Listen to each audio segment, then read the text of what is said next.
ఏఓబీలో భారీ ఎన్కౌంటర్ జరిగింది. ఈ ఎన్కౌంటర్లో చనిపోయిన వారి సంఖ్య 24కు చేరింది.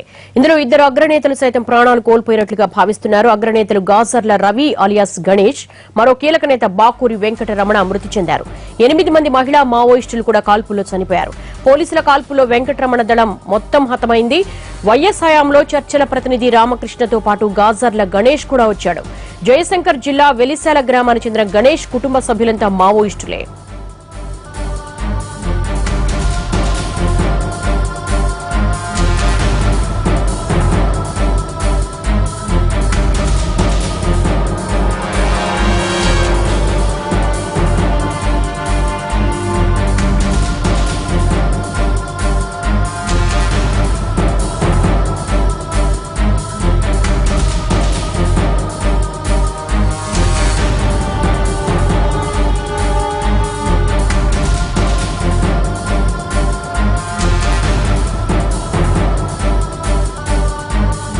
ఏఓబీలో ఎన్కౌంటర్ ఘటనలో మరణించిన గ్రేహౌండ్స్ కమాండర్ మహమ్మద్ అబూకర్ మృతదేహం విశాఖకు చేరుకుంది.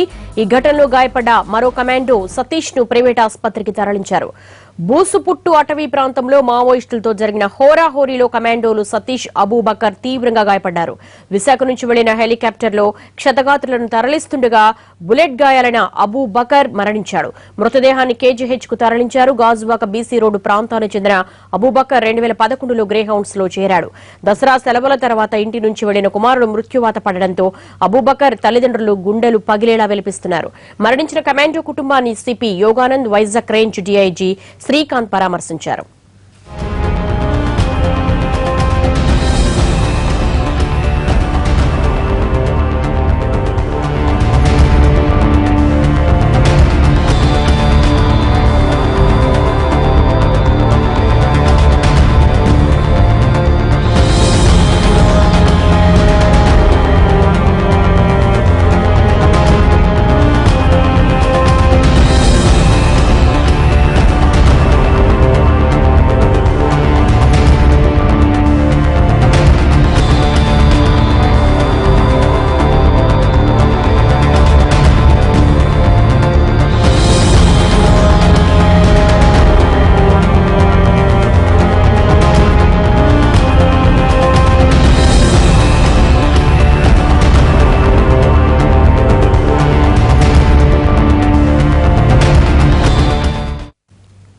ఏఓబీ ఎన్కౌంటర్ పై మల్కాన్గిరి నుంచి మా ప్రతినిధి కోటేశ్వరరావు పూర్తి వివరాలు అందిస్తారు. కోటి, ఏఓబీ ఎన్కౌంటర్ కు సంబంధించి లేటెస్ట్ అప్డేట్ ఏంటి?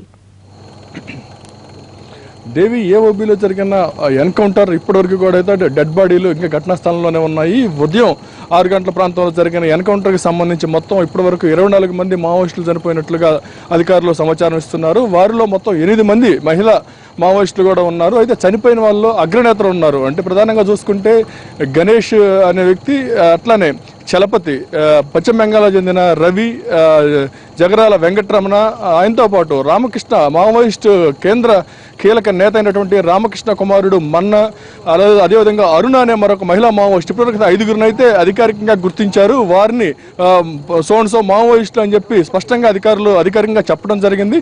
అయితే ఎక్కడైతే ఘటన జరిగిందో ఘటన జరిగే ప్రాంతానికి రాకపోకలు కూడా చాలా ఇబ్బందికర పరిస్థితులు ఉన్నాయి. అక్కడ సెల్ ఫోన్ సిగ్నల్స్ కూడా రాని పరిస్థితి కనిపిస్తుంది. కొద్దిసేపటి క్రితమే అక్కడికి వెళ్ళిన తర్వాత జరిగిన విషయం ఏంటంటే ఆ లోపలికి వెళ్ళటానికి కూడా కాలినడకన 5 కిలోమీటర్లు వెళ్లాల్సిన పరిస్థితి ఉంది.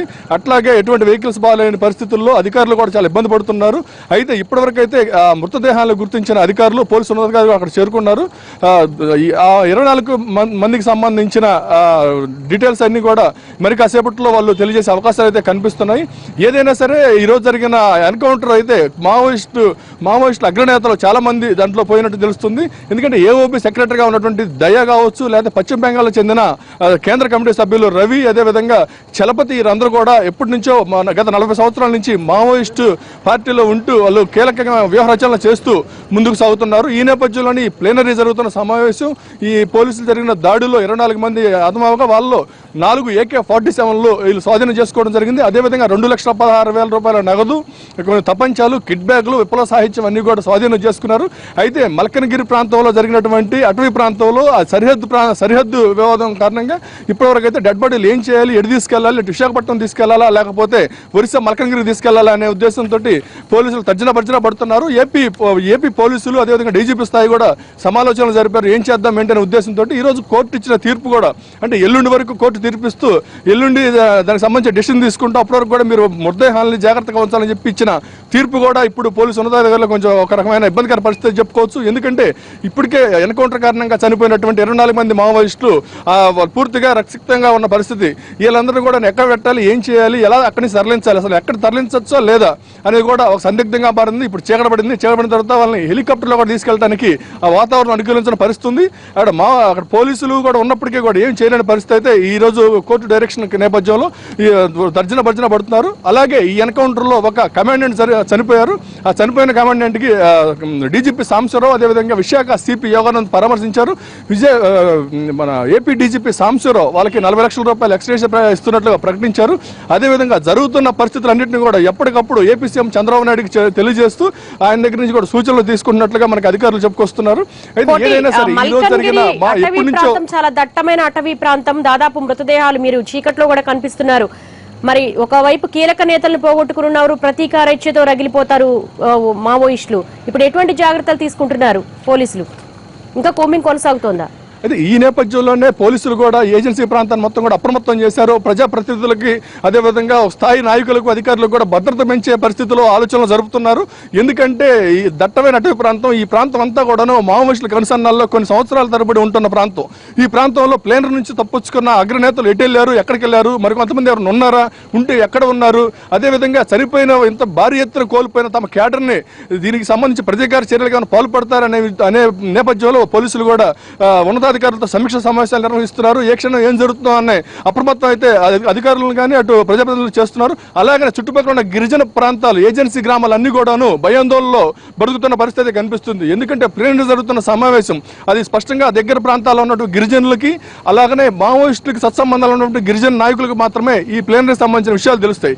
ఈ సమావేశం పోలీసులకు ఎవరు లీక్ చేశారు, ఎలా జరిగింది అనే విషయంలో కూడాను గిరిజనుల పైన కూడా ఏమైనా కక్ష పెంచుకునే వాతావరణం కనిపిస్తుందా, లేకపోతే దానికి సంబంధించి ప్రతీకారం తీర్చుకునే నేపథ్యంలో ఏం చేస్తారు? ఎందుకంటే కేంద్ర కమిటీ సభ్యుల దగ్గర నుంచి రాష్ట్ర కమిటీ అదేవిధంగా డివిజనల్ సెక్రటరీలు కూడా పెద్ద ఎత్తున దయ అనే వ్యక్తి కావచ్చు, లేకపోతే చలపతి, ఆర్కే కుమారుడు మన్న, అరుణ వీళ్ళందరూ కూడా కొన్ని సంవత్సరాల తరబడి అటు పోలీసులకు ఇటు కేంద్ర BSF జవాన్లకు కూడా దొరకకుండా ముప్పు తిప్పలు పెడుతూ తమ దుశ్చర్యలకు పాల్పడుతూ వస్తున్న నేపథ్యం. ఈ రోజు వాళ్ళందరూ కూడా చనిపోవడం, మావోయిస్టులకు వ్యూహ రచన చేసే నాయకుల్లో కీలకమైన నేతలు చనిపోవడం కూడా మావోయిస్టులకు ఒక ఎదురు దెబ్బగా చెప్పుకోవచ్చు. ఈ నేపథ్యంలో ఎటువంటి పరిస్థితుల్లో కూడా ఈ 2-3 రోజుల్లోనే వాళ్ళు కౌంటర్ చేసే పరిస్థితి కనిపిస్తున్నట్లుగా కూడాను తర్జన పడుతున్న పరిస్థితి. అయితే దీనికి సంబంధించి ఎలా చేయాలి, ఏం చేయాలనే దానిపైన అయితే ముందు ఈ మావోయిస్టులకు సంబంధించిన డెడ్ బాడీలు ఇవన్నీ ఈ కార్యక్రమం చేస్తూనే మరోవైపున భద్రతకు సంబంధించిన పోలీసు బలగాలను కూడా దింపి ఈ ప్రాంతాన్ని జల్లెడబడుతున్న పరిస్థితి కనిపిస్తుంది. కూంబింగ్ అయితే ఇంకా కొనసాగుతుంది. ఈ చుట్టుపక్కల గ్రామాలన్నింటి కూడా జల్లెడబడుతూ ఎటువంటి పరిస్థితుల్లో కూడా అనుమానాస్పదంగా అనిపించే ఏ వ్యక్తిని కూడా వదిలిపెట్టొద్దు, ఇమీడియట్ గా అదుపులోకి తీసుకోవాలని చెప్పి పోలీసు ఉన్నతాధికారులు కూడా ఆదేశాలు జారీ చేయడం జరుగుతుంది. రైట్ కోటి, థ్యాంక్ యూ. ఎదురు కాల్పుల్లో చనిపోయిన కానిస్టేబుల్ మహమ్మద్ అబూబకర్ కుటుంబాన్ని పరామర్శించేందుకు విశాఖ జిల్లా గాజువాకకు వచ్చారు ఏపీ డీజీపీ సాంబశివరావు. ప్రభుత్వ పరంగా కుటుంబాన్ని అన్ని విధాలా ఆదుకుంటామన్నారు ఆయన.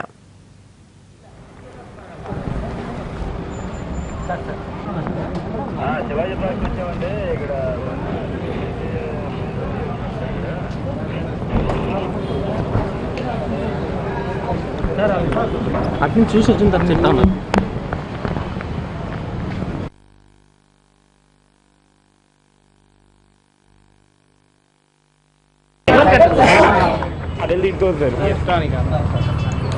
ఇవాళ ఉదయం ఆంధ్ర ఒరిస్సా సరిహద్దుల్లో ఆంధ్ర స్పెషల్ పోలీసులు, ఒరిస్సా స్పెషల్ పోలీసులు కంబైన్డ్ ఆపరేషన్లో ఎక్స్చేంజ్ ఆఫ్ ఫైర్ జరిగింది. అందులో దాదాపు 20కి పైగా, అంటే ఇప్పటివరకు మాకు తెలిసిన నంబర్ అయితే 23-24 మధ్య ఉంది. 23 మంది నక్సలైట్స్ లోపల పోదామా 23 మంది నక్సలైట్స్ చనిపోయినట్లుగా, అందులో కొంతమంది ఆడవాళ్ళు ఉన్నట్లుగా, అదేవిధంగా మా సీనియర్ కమాండోస్ ఇద్దరు సీరియస్గా ఇంజరీస్ అయినాయి. ఇప్పుడు ఒక అబ్బాయిని చూసాం, సతీష్ అనే అబ్బాయి చాలా బ్రేవ్గా ధైర్యంగా పోరాడాడు. అతను కాలికి బుల్లెట్ గాయమైంది. కూడా ఇప్పుడు డాక్టర్స్ని అడిగితే ఆ బుల్లెట్ అబ్బాయి కాల్లోనే ఉంది, ఆపరేషన్ చేయాలని చెప్తున్నారు. దానికి సంబంధించి చర్యలు తీసుకుంటున్నాం. అదేవిధంగా మీకు అబూబకర్ అనే ఒక సీనియర్ కమాండో అత్యద్భుతంగా వాళ్ళతో పోరాడాడు. కానీ ఆ క్రమంలో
రిక్వెస్ట్ చేయాలని పోలీసులు చేసిన సందర్భాలు ఉన్నాయి. మొత్తానికైతే ఈ సాంబశివుడు, కోనపూర్ రాములు ఎవరైతే ఉన్నారో మావోయిస్టు నేతలు, మాజీ మావోయిస్టు నేతలు ఎవరైతే ఉన్నారో వారిది కూడా ఈ దాసిరెడ్డిగూడమే.